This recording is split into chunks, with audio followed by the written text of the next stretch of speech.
John Fitzgerald Kennedy, do solemnly swear. I, John Fitzgerald Kennedy, do solemnly swear. That you will faithfully execute the office of President of the United States. That I will faithfully execute the office of President of the United States. And will, to the best of your ability. And will, to the best of my ability. Preserve, protect, and defend the Constitution of the United States. Preserve, protect, and defend the Constitution of the United States. So help you God. So help me God.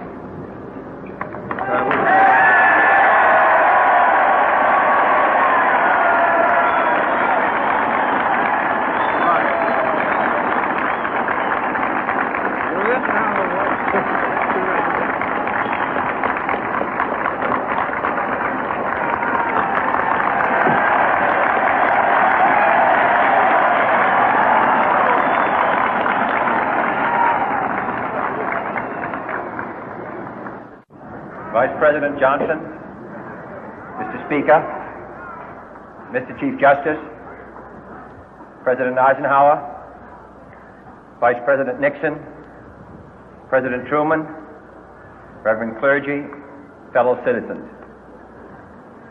We observe today not a victory of party, but a celebration of freedom, symbolizing an end as well as a beginning, signifying renewal as well as change.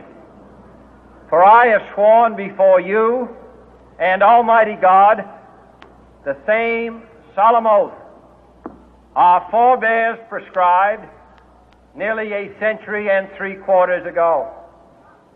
The world is very different now, for man holds in his mortal hands the power to abolish all forms of human poverty and all forms of human life. And yet the same revolutionary beliefs for which our forebears fought are still at issue around the globe. The belief that the rights of man come not from the generosity of the state, but from the hand of God. We dare not forget today that we are the heirs of that first revolution.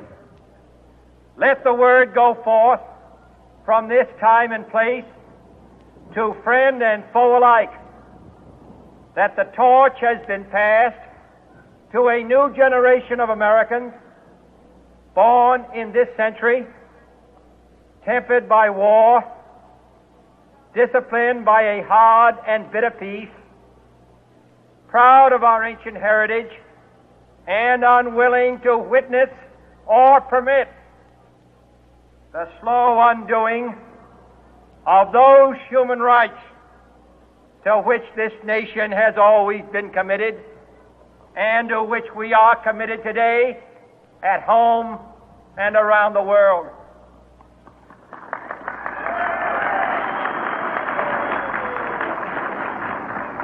Let every nation know, whether it wishes us well or ill, that we shall pay any price, bear any burden, meet any hardship, support any friend, oppose any foe to assure the survival and the success of liberty.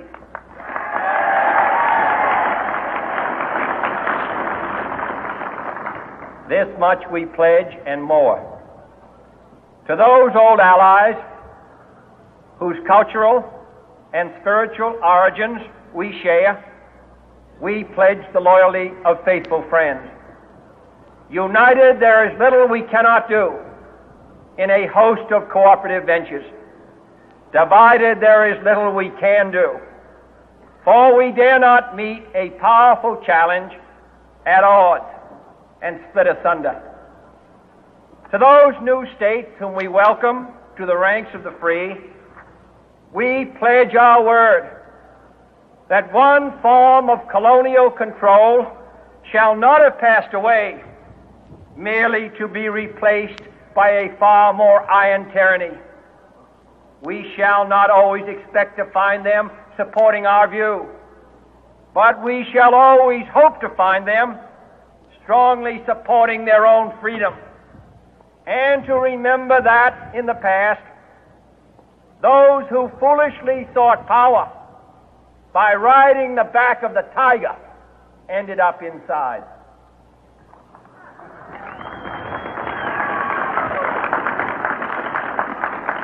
To those people in the huts and villages of half the globe struggling to break the bonds of mass misery, we pledge our best efforts to help them help themselves for whatever period is required, not because the communists may be doing it, not because we seek their votes, but because it is right. If a free society cannot help the many who are poor, it cannot save the few who are rich.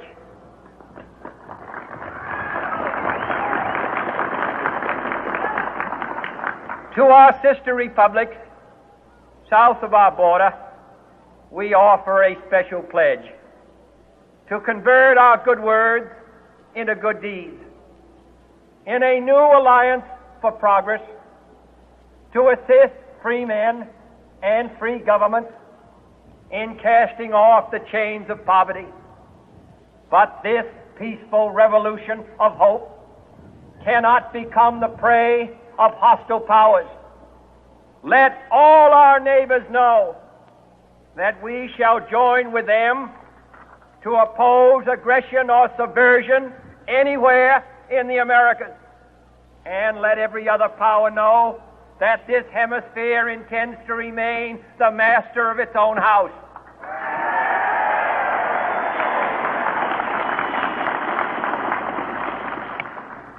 To that World Assembly of Sovereign States, the United Nations, our last best hope, in an age where the instruments of war have far outpaced the instruments of peace, we renew our pledge of support to prevent it from becoming merely a forum for invective, to strengthen its shield of the new and the weak, and to enlarge the area in which its writ may run.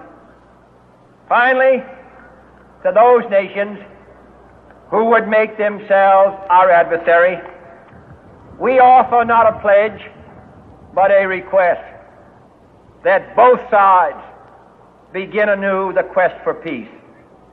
Before the dark powers of destruction, unleashed by science, engulf all humanity in planned or accidental self-destruction, we dare not tempt them with weakness, for only when our arms are sufficient beyond doubt can we be certain beyond doubt that they will never be employed. But neither can two great and powerful groups of nations take comfort from our present course, both sides overburdened by the cost of modern weapons, both rightly alarmed by the steady spread of the deadly atom, yet both racing to alter that uncertain balance of terror that stays the hand of mankind's final war. So let us begin anew, remembering on both sides that civility is not a sign of weakness, and sincerity is always subject to proof. Let us never negotiate out of fear, but let us never fear to negotiate.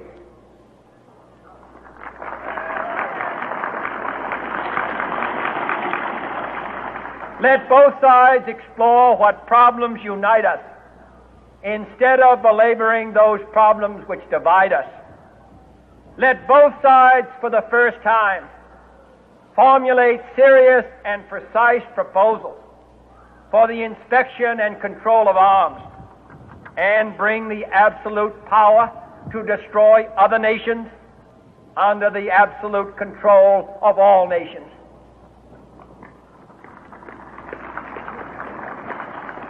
Let both sides seek to invoke the wonders of science instead of its terrors.